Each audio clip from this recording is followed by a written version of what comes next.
Først så skal spillerne igennem en login-side, hvor de skal logge ind, hvor de kan vælge enten at lave nye brugere eller at logge ind med en eksisterende bruger. Alle brugerne de findes inde på den her database med navn, kode og interactions. Så hvis jeg nu vil logge ind som test 1 og kode 1, så kan jeg skrive test 1, kode 1, og så hvis nu jeg vil oprette en ny bruger, som hedder det, så inde i konsollen, så siger den fejl i oprettelse. Og så hvis jeg vil logge ind med det, så kan jeg godt det. Bum. Så. Så kommer man ind i verden her. Det er Android, hvor man kan løbe rundt, og så er der lidt terræn, kasser, man kan kaste med. Bum bum.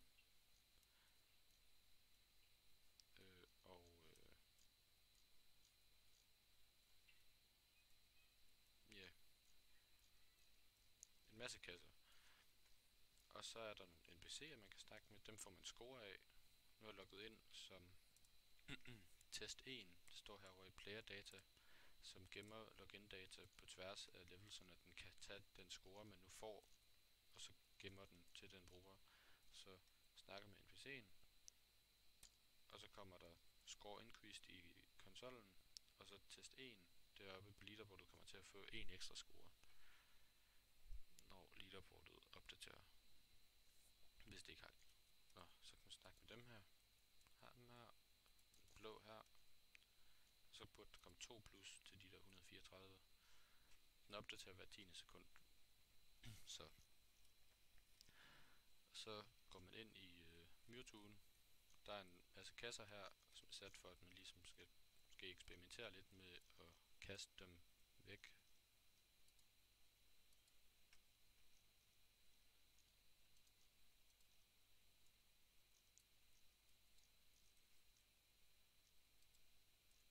Sådan noget, så kan man gå nedenunder og lidt kigge rundt, og der er også kasser hernede, man kan kaste med. Så er der de her blå bønner rundt omkring som NPC'er. Dem kan du så snakke med. Hello Traveler. Og han siger det samme som alle de andre. Så jeg elsker roser i stedet for. Og hihi har. Nej. Ja. Og så er der myre dronningen her, tror jeg. Ja, dronningen, den er Mewtwo. Ja. Og så flere kasser. Bum bum bum. Endnu en. Gå din vej. Svind nu.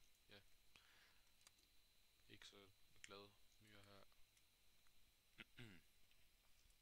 Og så er det jo egentlig bare, at du går rundt og finder rundt i den her labyrint, mens du skal snakke med dem her og få point af at snakke med dem. Hvad er ham her? Hello Traveler. Nice days for fishing, ain't it? Din mor. Okay, det kan jeg ikke se. Jeg elsker høns. De smager så godt. En høn kan give med til mange år. Spiser du høns? Ja. Ham her. Hello Traveler. Det er det samme. Defaulten.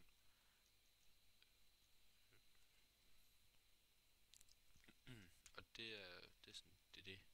Og så er det meningen, at man skulle finde rundt og finde kasser, der ligger gemt rundt omkring, og så komme tilbage med dem. Til for eksempel ham her. Bum, så har han en kasse. Så bliver han glad.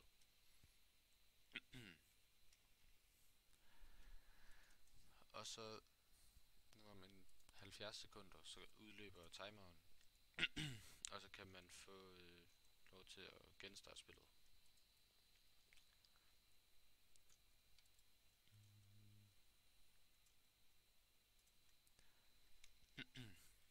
Ud for spilleren, så er der en masse variabler, som bestemmer walk speed, run speed, jump power, tyngdekraften, hastigheden man kigger rundt med, power up time. Det er sådan en blanding af ting lavet til det her spil og ting fra ældre scripts fra andre projekter. hvor at øh, der så er game manageren, som gemmer ens login. Den kan smide score hen til den, og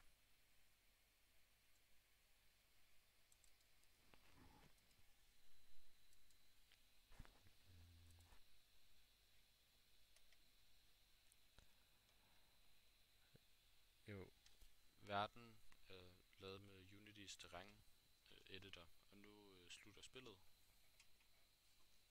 eller hvad?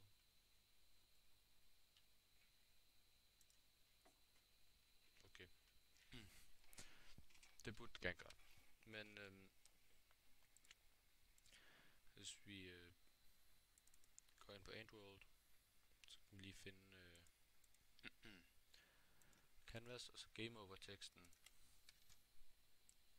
som har en knap, hvor du så kan genstarte banen med.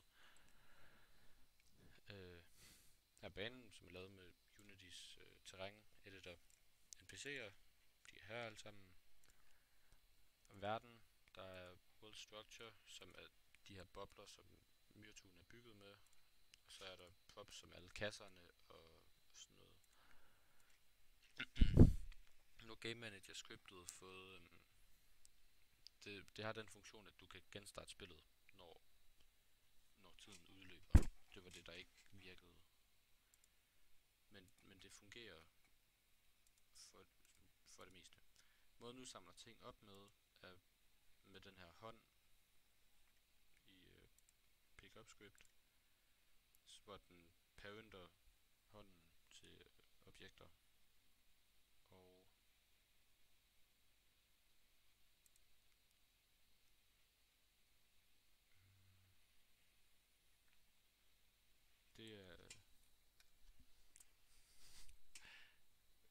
det er sådan lidt det.